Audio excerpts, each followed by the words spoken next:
প্রিয় সকল মাধ্যমিক ছাত্রছাত্রীরা, আমাদের চ্যানেল লেটস ক্র্যাক স্টাডিতে তোমাদেরকে স্বাগতম।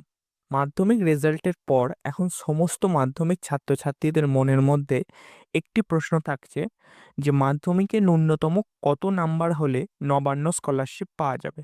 এর সাথে এই স্কলারশিপ পাওয়ার জন্য কি কি যোগ্যতা থাকা দরকার, সেই সমস্ত প্রশ্নগুলিও সমস্ত ছাত্রছাত্রীদের মধ্যে তো রয়েছেই।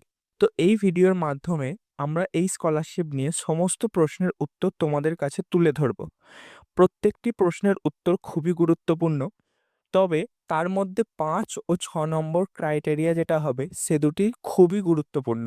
তাই তোমরা যদি এই ভিডিওটিকে শেষ পর্যন্ত দেখো তাহলে তোমরা তোমাদের প্রত্যেকটি প্রশ্নের সমাধান পেয়ে যাবে। এই নবান্ন স্কলারশিপটি মেধাবী ছাত্রছাত্রী ও আর্থিকভাবে পিছিয়ে পড়া ছাত্রছাত্রীদের জন্য খুবই গুরুত্বপূর্ণ, কারণ এই স্কলারশিপটিতে তোমরা প্রত্যেক বছর আর্থিক ১০,০০০ টাকা করে স্কলারশিপ পাবে তোমাদের উচ্চশিক্ষা চালানোর জন্য। তবে এখানে কিছু তোমাদের ক্রাইটেরিয়া রয়েছে যেগুলো তোমাদের জানা খুবই দরকার। প্রথম ক্রাইটেরিয়া থেকে শুরু করছি। প্রথম ক্রাইটেরিয়া হচ্ছে তোমাদেরকে মাধ্যমিকে ন্যূনতম ৫০% বেশি কিন্তু ৬০% কম নাম্বার পেতে হবে। এবার এখন অনেক ছাত্রছাত্রী রয়েছে যারা মাধ্যমিকে ৫০% নাম্বারের কাছাকাছি পেয়েছো, বা এমন হতে পারে যে ১-২ নাম্বারের জন্য তোমাদের ৫০% নাম্বার হয়ে যাবে। তখন তোমাদের কি করণীয়?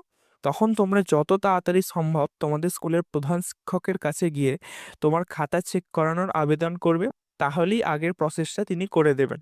ঠিক আছে?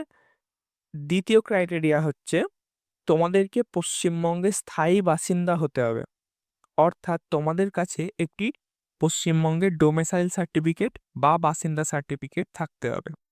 পরবর্তী ৩ নম্বর ক্রাইটেরিয়া হচ্ছে তোমাদের পারিবারিক ইনকাম বা তোমার বাবার বার্ষিক ইনকাম ১,২০,০০০-এর কম হতে হবে।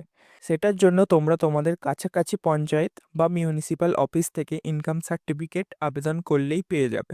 ৪ নম্বর ক্রাইটেরিয়া হচ্ছে তোমাদের সমস্ত ডকুমেন্ট, যেমন আধার কার্ড, কাস্ট সার্টিফিকেট এবং তোমাদের নিজস্ব নামের একটি ব্যাংকের অ্যাকাউন্ট থাকা অবশ্যই প্রয়োজন। যদি এই ব্যাংকের অ্যাকাউন্টটি তোমাদের পরিবারের অন্য কারোর নামে থাকে তাহলে সেটি গ্রহণযোগ্য হবে না। তাই তোমাদের নিজস্ব নামের একটি ব্যাংক অ্যাকাউন্ট থাকা অতি আবশ্যক। ৫ নম্বর ক্রাইটেরিয়া, যেটা হচ্ছে সবচেয়ে গুরুত্বপূর্ণ ক্রাইটেরিয়া বা নিয়ম বলতে পারো, যদি তোমরা এই ভুলটি করো তাহলে তোমরা স্কলারশিপ পাওয়া থেকে বঞ্চিত হতে পারো। সেই নিয়মটি হলো, যদি তোমরা এই স্কলারশিপটিতে আবেদন করে থাকো তবে তোমরা আর অন্য কোনো স্কলারশিপে আবেদন করতে পারবে না। যদি এই স্কলারশিপটি ছাড়া তোমরা অন্য কোনো স্কলারশিপে আবেদন করে থাকো তাহলে তোমাদের এই স্কলারশিপটি রিজেক্ট হয়ে যেতে পারে। তাই মনে রাখবে, যে কোনো একটি স্কলারশিপ তোমাদের পার্সেন্টেজ অনুযায়ী স্কলারশিপে আবেদন করবে। ৬ নম্বর ক্রাইটেরিয়া হচ্ছে তোমাদের স্থানীয় এমএলএ থেকে রেকমেন্ডেশন লেটার সাইন করিয়ে নিয়ে অফলাইনে, অর্থাৎ নবান্নে গিয়ে ফিজিক্যালি জমা দিয়ে আসতে হবে, তবেই এই অ্যাপ্লিকেশানটা অ্যাপ্রুভ করা হবে। ঠিক আছে? তো এই ছিল তোমাদের নবান্ন স্কলারশিপ সম্পর্কিত একটি পুরো গাইড। এই ভিডিওর মাধ্যমে আমরা তোমাদের এই স্কলারশিপ সম্পর্কিত সমস্ত কিছু ডিটেলে বুঝিয়ে দেওয়ার চেষ্টা করেছি।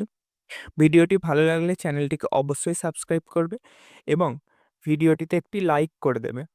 এবং এই ভিডিওটি যদি ফেসবুকে দেখে থাকো তাহলে ফেসবুক পেজটিকে ফলো করবে।